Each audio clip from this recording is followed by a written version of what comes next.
We're not saying a visit to Bloomington, Indiana will turn you into a forest-bathing, sandal-wearing, dissertation-defending, stray cat rescuing, nonprofit starting, Monroe Lake paddling, guitar strumming, march organizing, vinyl listening, leaf watching, zen finding, coffee roasting, yoga practicing, beer drinking, bread baking, co-op joining, pottery throwing, vintage thrifting, bike everywhereing, art appreciating, farmers market shopping, biz thinking, football fan. But we're not saying it won't. Visit Bloomington. See how it inspires you. Broadway in Chicago is back with another one, y'all. The critically acclaimed best-selling novel Water for Elephants comes to life on stage in this unique spectacle-filled musical. It's about a young man who jumps from a moving train to make a new home with a traveling circus. There he finds a life and love beyond his wildest dreams. There is puppetry, acrobatics, and circus stunt work. But here's the catch. You can only see it at the Nederlander from June 23rd to July 5th. So get your tickets now at BroadwayInChicago.com.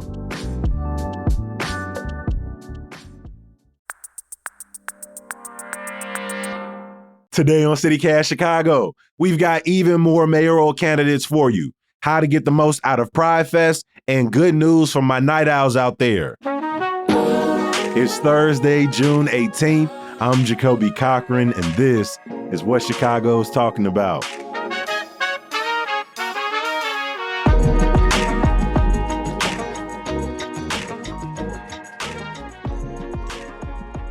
Welcome back to the podcast, my friends. I appreciate y'all making time for us. If you've been around for the last few months or last couple of years, these voices should be familiar to you. Joining us today, we've got contributor Lee John Greco in the building. Lee, it's good to see you. Hey, good to see and hear from you as always, Jacoby. We've also got our new friend, PJ Walker, in the building with us. PJ, welcome back to the podcast. Hey, y'all, I'm back. I actually am going to ask, how y'all feeling about this rain? I'm looking outside right now, and it's nasty. I had to go out there driving this morning. I did not enjoy it. I'm over it. And it's just like, I gotta stop like making jokes on Twitter because people take everything so literally. But I just posted the other day, like something along the lines of like, oh, didn't realize Chicago was the Amazon. And every response was, this is what summer is like. And no, it's not. Not this much rain. Yeah, this is very rainy. This is a ridiculous. Very rainy June. I'm over it. I'm out. I'm over it.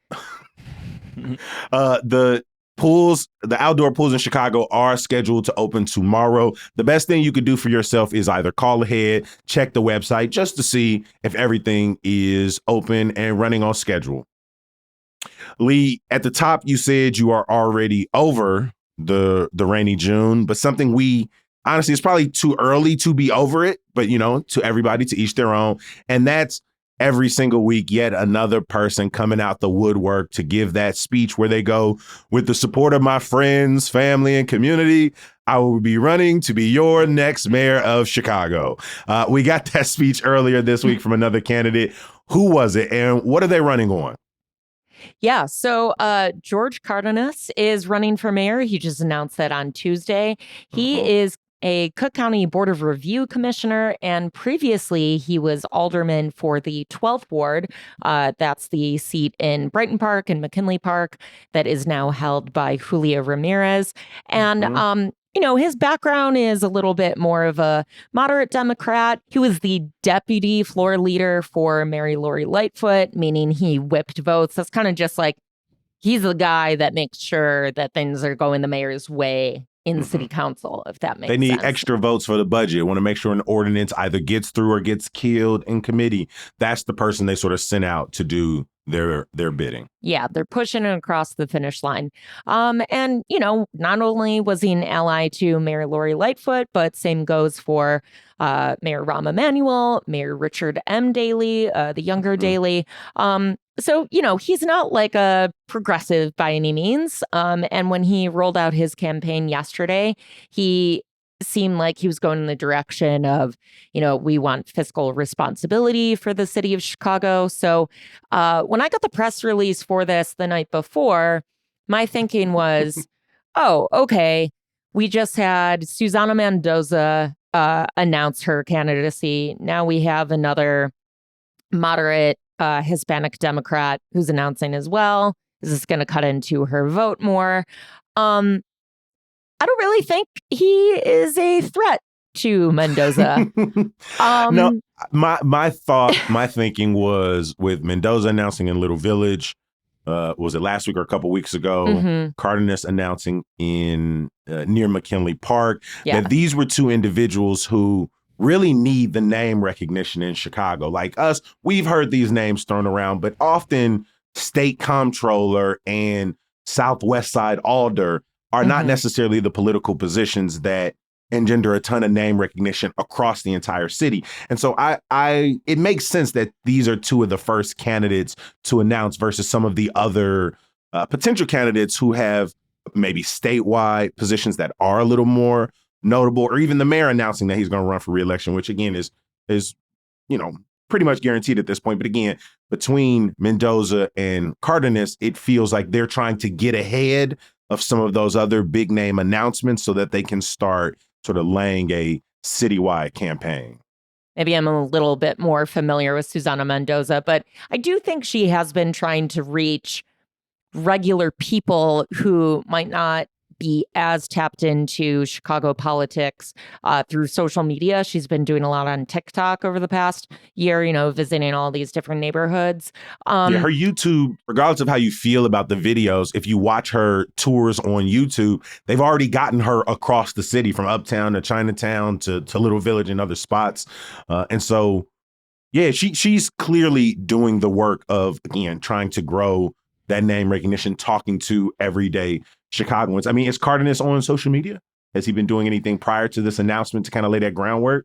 I haven't really seen anything, but what I got from this announcement yesterday, honestly, is that I'm not sure he knows who he is. I didn't get the sense that he knew who he was. Again, I thought he was more of a moderate candidate. So he's worked for major corporations like McDonald's. And again, he rolled out this campaign saying, hey, we need to be more fiscally responsible.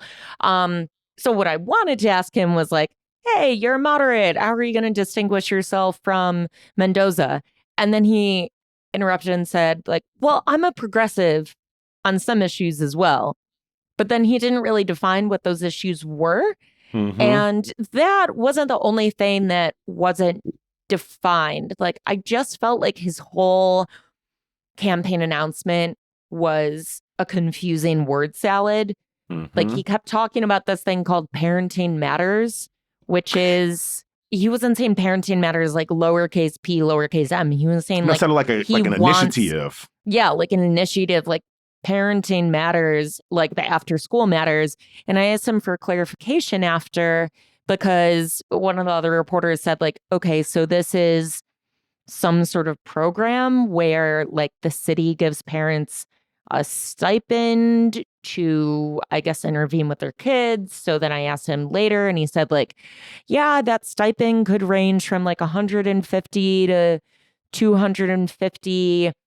To give them money to go to the mall, to sign them up for summer programs, I guess it's to get them extra video games. For resources for counseling. But again, he said during his speech, we will talk to neighbors more about this and roll out more details for Parenting Matters later in this campaign. And I just want to put on my campaign consultant hat for a second.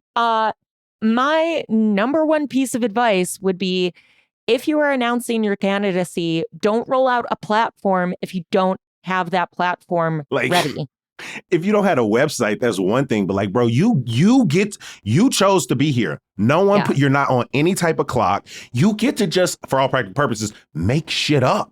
You can just say, we're going to do this, and this with some base sense of a plan, but just we're going to talk to parents about their kids and see if $100 would help them. But yeah, it was it just felt like we as the reporters were trying to put together this plan for him.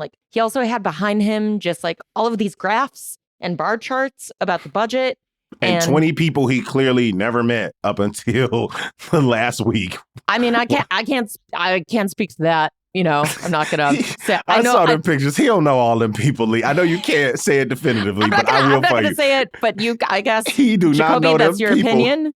I'm here for the facts, and I don't know if you knew them, so I can't say that. But like, don't have a bunch of charts behind you and then not explain what those charts are. It was just like, we've done the math, and we're going to show that we've done the math by putting up a bunch of bar charts and pie graphs behind us. It was just like ill-defined. And I'll say this about Susana Mendoza just because, she's one of the candidates who had a big rollout in front of press. She already had some like catchy slogans and quips and everything. And like, that's what reporters want, right? And that's also what people want. Not have this poorly defined, I can't even call it a platform. And again, if I understand Cardenas was saying like, I don't want to be put into political boxes, but like, I'm sorry, dude, voters, I literally when have they to go to tick the a polls, box, bro. I literally have you got to to be, tick I'm a box. progressive, I'm a moderate. Or if you say I'm a progressive on some issues, but a moderate on another, like his brother intervened and he's like, he's a moderate on budget issues. He's a moderate on the budget. Like, thank you for telling me that. It's just not the time to be extremely vague and open-ended. Like, you are likely, if the last few races are of any heads up, like you're likely to be in a runoff. And so you really need to define your position. PJ, for you, at this time when we're about to get ready for another mayoral primary at the top of 2027 in February, what do you think for you is going to make any candidate, even if it's like the mayor, for example, what is it going to cut through for you? I'm focused on what they say in regards toward mental health and arts programs. Okay. Those are my two things, just because like those are the sectors I really pay attention on. And I've noticed like how funding has like decreased for those. And I would love to see like those programs, I think, are what's needed, especially when it comes to things like, how the teens are organizing and stuff nowadays. No, that makes sense, because when anybody starts talking about fiscal responsibility or austerity or crisis of spending, the types of things that find themselves on the chopping block are those sort of arts programs, funding for social service programs, money around mental health clinics. And so, I'm interested to see how these next few candidates position themselves in terms of like practical investments and solutions, because right now there is this, even with Cardenas, he was like, I support the police, but we're not going to police our way out of like youth hopelessness or whatever the term. Yeah, everything was trying to be both. Right. He was like, we need to invest in businesses, but I also know he spent a lot of his time as the chair of the Committee on Environmental Protection and Energy. So I'm like, I wonder what his environmental platform looks like, especially at a moment like where people are experiencing flooding from this rain. Yeah. They're debating quantum campuses and data centers. Like you could show yourself as this, sort of political veteran, this ability to move through, different leadership and work with different groups. But I didn't get that out of the speech. I didn't get a sense of his bona fides out of the speech, or even to your point, PJ, some of those like really grounded issues that matter to Chicagoans. It's not all just police and public safety. Also, his current job, he's on the county's property tax appeal board. If I were running for mayor, that's the first thing that I go after is like, hey, I hear from residents on, the Southwest side about how much their property taxes are going up. Like, talk about that. That's a major issue. People want to know, are you going to raise property taxes? Are you going to, we saw that Johnson failed with the head tax. So like, if it's not property taxes, it's not the head tax, what do you want on the table? Because and it's not bring Chicago home. It's, right. We've graduated cut income out taxes. A lot of options here. Yeah. I mean, the other thing that has been discussed, I think even since Rahm's days, are like taxing services. Services would be things like haircuts or, like gym memberships and things like that. So if your expertise is on tax appeals, I would love to hear about that. But we didn't really. not to put him in a box because he rejects it, but this feels like one of those campaigns that is not about actually winning, but about sort of getting more name recognition and maybe a promotion somewhere else, or maybe getting a memoir published. But hey, he is joining a field that includes, as we pointed out, Susana Mendoza, Illinois Comptroller, U.S. Representative Mike Quigley, businessmen Joe Holberg and Liam Stanton. Stanton, I've been getting a few more of his videos on social media and seeing him doing some more interviews around the city. I'm still interested to see if and when Cook County Treasurer Maria Pappas, Illinois Secretary of State, she's got to have a flashy rollout, right? Yeah, we are just in the beginning of this. But if you want to learn more about Cardenas and his announcement, please head to our show notes where we will drop a link to Lee's reporting.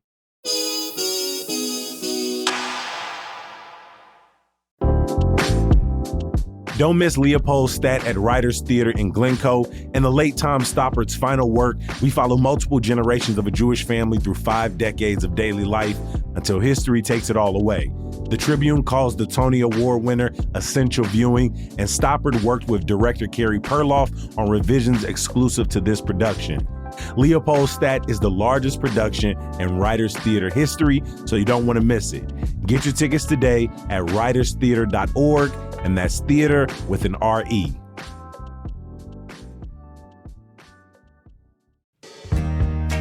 The weather is finally warming up, and maybe you like me and you dreaming about getting away, right? Maybe getting outside your comfort zone, taking a break, relaxing by some water, seeing something brand new. But what if I told you you ain't gotta go quite as far as you think to accomplish all of that? That's because Illinois is literally in the middle of everything. We can get out in nature in breathtaking state parks and an epic national forest for hiking, biking, all around adventuring, or explore Illinois' small town charm, or visit some of the state historical sites like Lincoln's Crib, or maybe embark on the ideal road trip celebrating 100 years of Route 66 with giant attractions along the 300-mile route. Or maybe we just go ahead and kick back in Chicago. Finally take in the lakefront, the museums, the shows we promised ourselves we're gonna do all year and never get around to. However you're looking to get away, even if you stay at home, find just what you're looking for and a little more at enjoyillinois.com.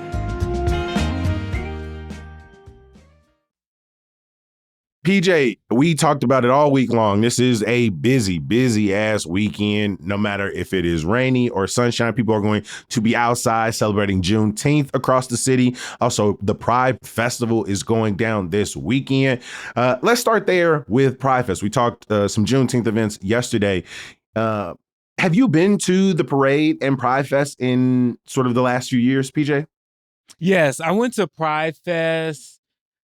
Ooh, these years starting to blend together. I think it was last year. Yeah, I went to Pride Fest last year, and I've been to the parade since like high school. And I'm excited because this year I'm gonna be in the parade, so that's going to be fun.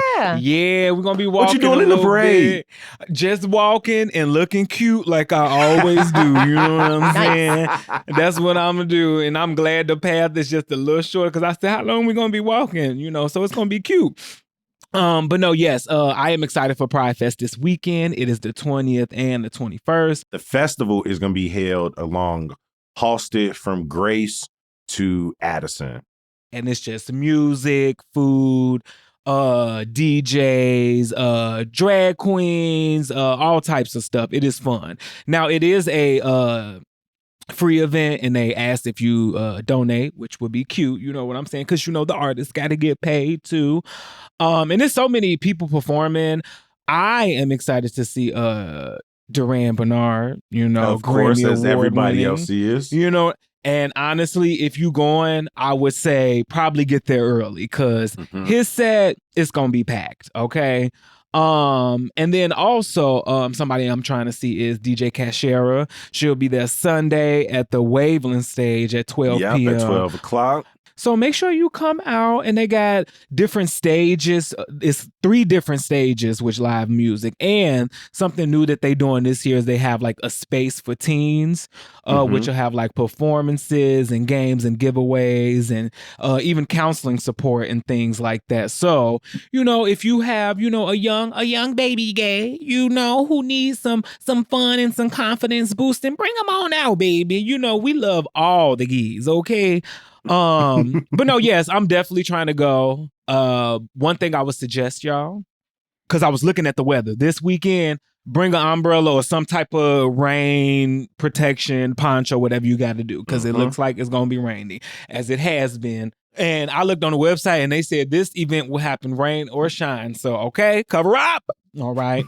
Also bring your fanny pack, you know what I'm saying, with your battery pack in there, your water bottle, your sunscreen. If the sun does decide to come out, with a little bit of hand sanitizer. And I can't say that. No, never mind. What? Bring a little edible, girl. Yes. Just bring a little. We was talking about edibles yesterday. Go ahead. Bring a little edible, because I think that's really gonna make you, vibe and be in the moment. You know what I'm saying? Pack a little edible, maybe a little 20, 30 milligram in there for you. You know what I'm saying? I love that you said a 20 and a 30, because I know it's like my mom may be listening. She's like, I gotta cut that in half, baby. You want me to do a whole 30? I want to do a whole 30. I gotta cut that in half, baby. You got to do that whole thing. No. But no, it's going to be a good time. I'm definitely trying to head out. They also this year are going to have VIP tents. So go online and see how you can purchase those. It'll have like air conditioning and stuff in it. Because I do remember last year, it was hot. Yes. And I'm talking about like ugly, nasty, like make you want to fight the person next to you and you don't even know them hot. It was like that kind of hot. So yeah. Also a fan, like not just like yes. I know everybody brings like the big, like huge fans, but also Okay. like a little one. Okay. Any kind of fan is great. And like you said, water, because like you don't want people passing out. That's it. No, for real. Yeah. Bring you some water. And honestly, maybe this just me. It's also because I'm vegan. Bring a little snack too. If you need to, nibble on something, like if you need a little granola bar, put it up in the fanny pack. You know what I'm saying? This fanny pack is just getting bigger and bigger. Right. It has ballooned a little bit more and more. Your fanny pack should be, what's that word? Collapsible. Okay? You should be able to, it should be expand. And then if you got to put it in your pocket, you know what I'm saying? Like, and make sure this you got a zipper. fanny pack is cheeked up. Indeed. Maybe this is a basic question, but which of the 3 stages is like the most popular, most packed? Like if you don't want to get caught in a swell of people at the front of a stage randomly, do you know which of the 3 stages is like the biggest? This is the biggest one is North. If I'm thinking stage, about it right in my head, yeah, because I feel like that's where the main person is. There's also an entrance there too. So that's the one where like things can get a little crowded at. Yeah. They got the Pride Fest drag show at 12:45. Duran Bernard that you mentioned is on that stage at 2:00. Yeah. So again, for Duran Bernard, get there early, child. You might, okay? I also just suggest that for everybody every week of the summer. Find out what parades, festivals, events are happening near you so you can get a better sense of the traffic.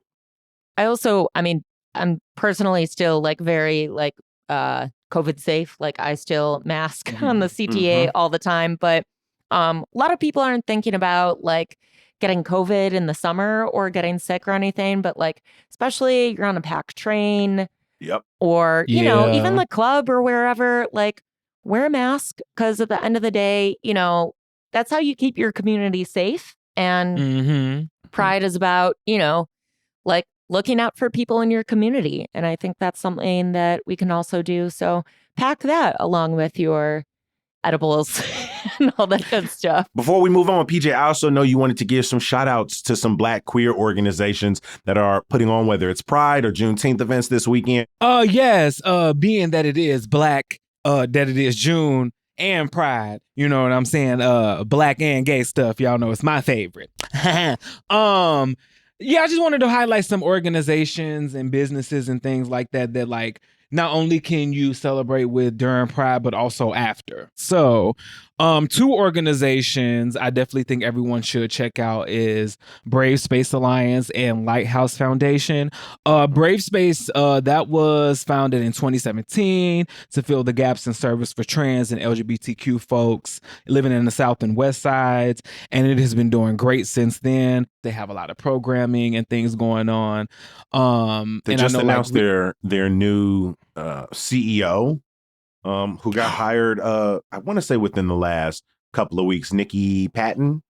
Yeah, this I've heard nothing but great things from this organization, and I also plan on volunteering more with them in the future and things like that.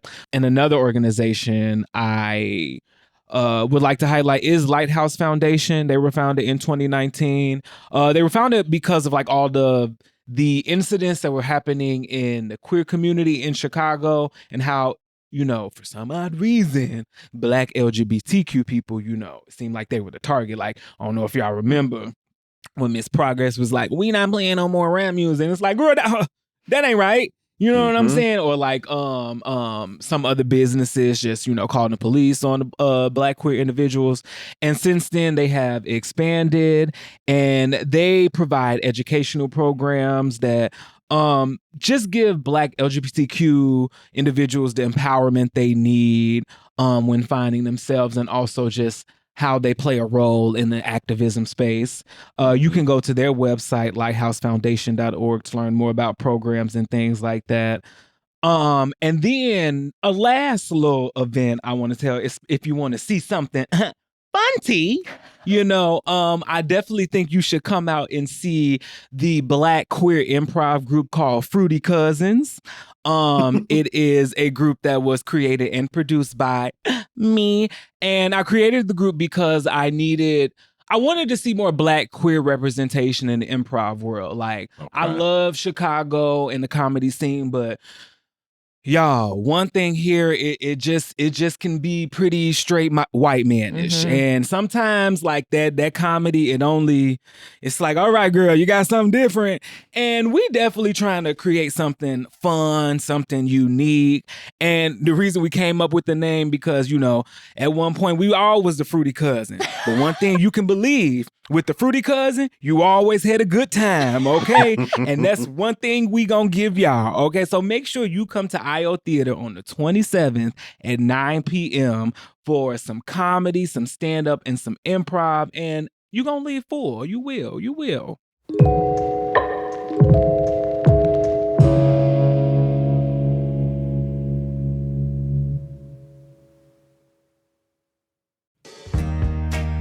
If you've been meaning to check out An Enemy of the People at Timeline Theater, don't wait.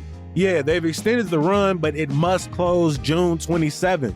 In case you haven't heard any of the rave reviews about the show, it's Amy Herzog's new version of Henrik Ibsen's masterpiece. An Enemy of the People follows this small-town doctor who raises alarm about a public health threat and slowly but surely ends up becoming the target of the very community they're trying to protect.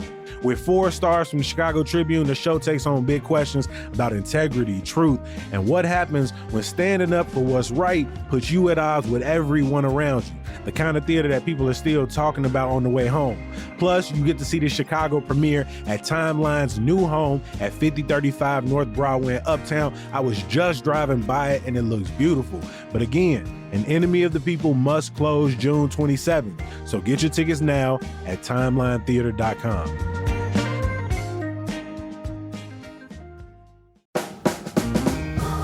You know those trips where you go visit family and friends and you don't really have anything planned, but it turns out to be the best time?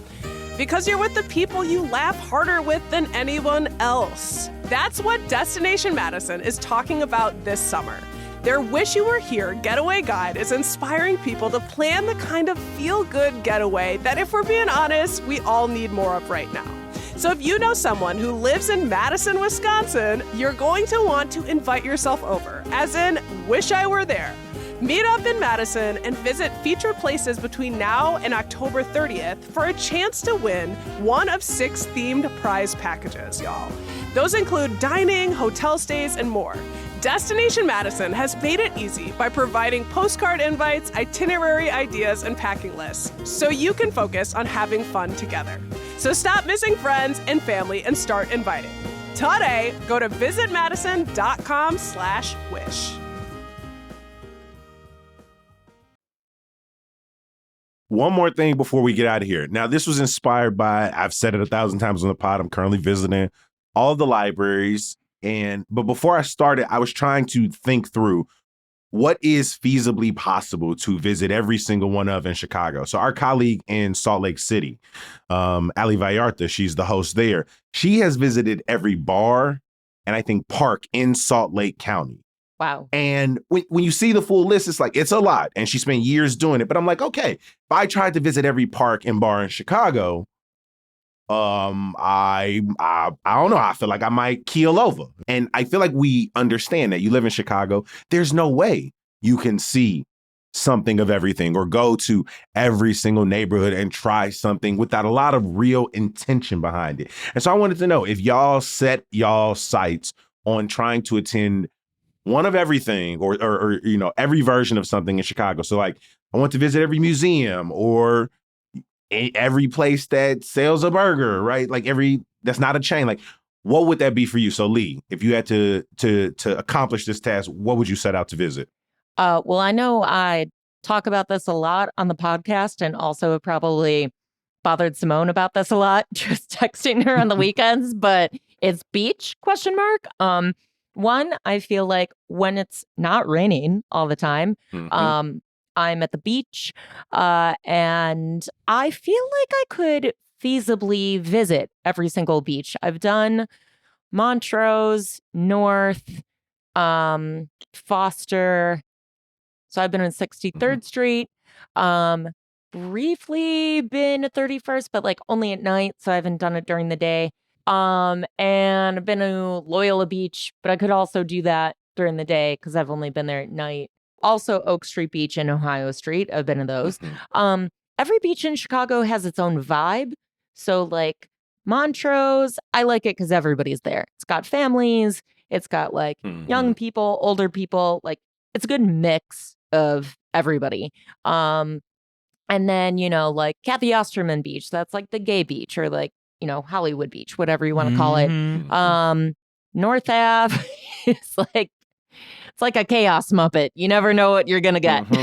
You know? You might have to fight you go to North Avenue a little bit. I don't know. North Ave, I went there the other week and I was like, oh man, I was like, North Ave is always such a pain. And then I got there and I was like, oh, it's chill. Like, okay, you know, I'll take it. Which, that's usually where you'll find like volleyball or somebody's morning Pilates class or something like that. I keep telling myself I'm going to go to the morning Pilates at, I think it's either Ohio Street or Oak Street. It starts at like 6 a.m. or something. And I'm like, this is the year. This is the year that I'm going to do it. There are, 27 total Chicago beaches, maybe under that based on what's that's doable right now. And so, that feels doable. And again, you got to go a large swath of the city. But besides like the inland beach in Humboldt Park, right? You just do Sabu Lakeshore Drive. How do you guys feel about that inland beach, by the way? Because some people are like, don't go in there. There's bodies in there. And I'm like, there are bodies everywhere. There's bodies everywhere. You know? Shout out Humboldt Park, man.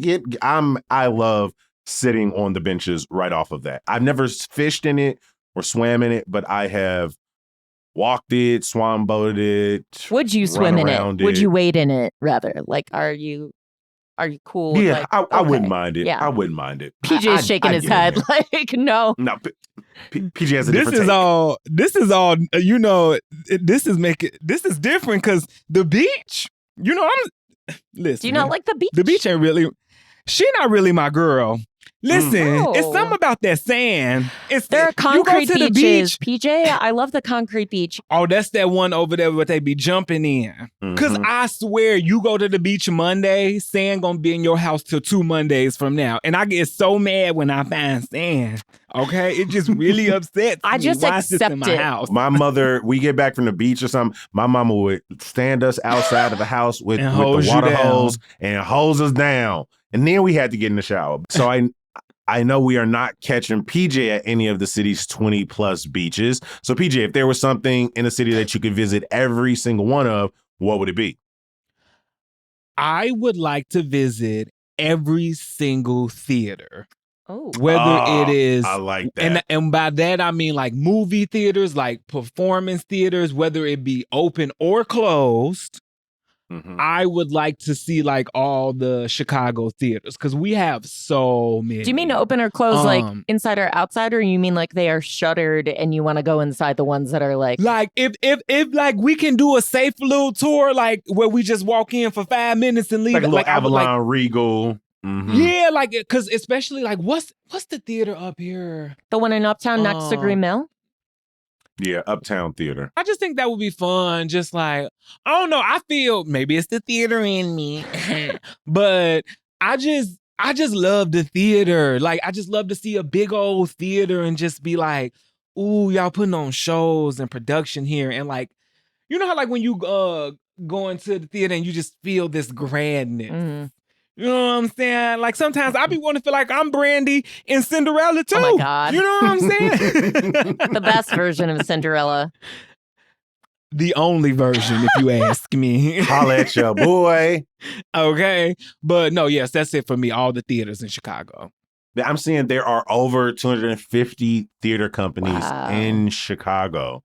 And I don't think that has movie theaters involved. Are these That's just your including like your storefront theaters too, PJ?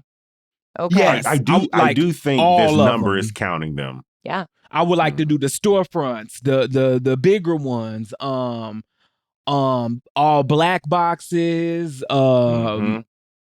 all of them, and then like of course movie theaters, and then like I would like to see like all of them because I don't know, just the theater in general is like almost like another safe space for me. Mhm. Yeah. Mm-hmm. Mhm. No, I love Chicago's theaters. That feels like if I was trying to hit a deadline, Mhm. it'd be impossible. But if that's just like a lifelong goal, like I just want to commit myself to hitting every theater in Chicago, I absolutely love that. I feel like you could Love do it in that. 3 years. If there's what you said, 250? I think so too. Ooh, you'd have to be active. You got to be out there. Yeah. Yeah, you Just could to go- definitely double up on some for sure. Since you also considering like tours and stuff, like you're not you don't have to Right. see an entire show there. Right. You can get a drink at one versus maybe going for like a whole matinee or something. So no, Lee, you I mean 3 years does seem PJ, I think you need a grant from DCase to like get somebody to And I can underwrite film this like a reality Yeah. That's television what I was show. gonna say. And Yeah. now we just Oh got my God. content. content. Everything is Oh. content. There Okay. you go. Yeah. This sound cute. Bravo. You hear it? You hear it? I'm just That's saying. that freelancer brain. I'm like, how do you monetize that, PJ? Okay, I like that. Little Miss okay, Capitalist. No, Look, I I'll will toss a say little beach in there. I'll toss a little beach visit. There you go. You know, some Shakespeare on the beach. I'm gonna just No, put a I- little you know- sand on your seat, like a little a sand little bit. fairy. You're gonna be I was like, gonna say it was never my goal, but since I started the library series, like, the library be reaching out, people be reaching out. I'm like, I Oh, don't like to turn my really? life into content, but like, I was like, oh, I didn't know people would love it this much. And the same to you, PJ. Start visiting these theaters, and you realize people will be like, come to our theater. I want to hear from listeners for sure. 773-780-0246. What do you want to visit in the city of Chicago? Again, it can be realistic. It could be your dream journey. Please reach out to us, 773-780-0246. I want to give a huge thank you to our guest today, Lee John Greco. Always a pleasure, my friend. hey, thanks again, Jacoby. And PJ Walker, have an amazing time in the parade. Until next time.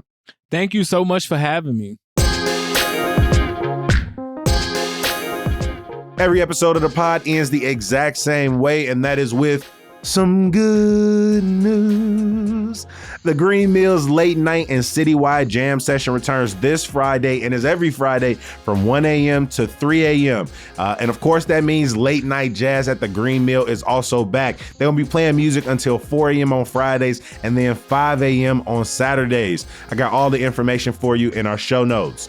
As always, thank you for making time, for being here, for sharing this with your friends and family. I want to give a huge thank you to every single person who makes CityCast Chicago what it is. Our executive producer is Simone Alicea. Our creative producers are Michelle Navarro and Emmy Mack. Our audience development manager is Chima Okoro. Post-production by PJ Shahamed. Our music is from Sam Thousand, All the Kimonos, and Mark Greenberg from the Mayfair Workshop. We are going to be off tomorrow observing Juneteenth, but we'll be back in your inbox bright and early on Monday. I'll talk to you then. Peace.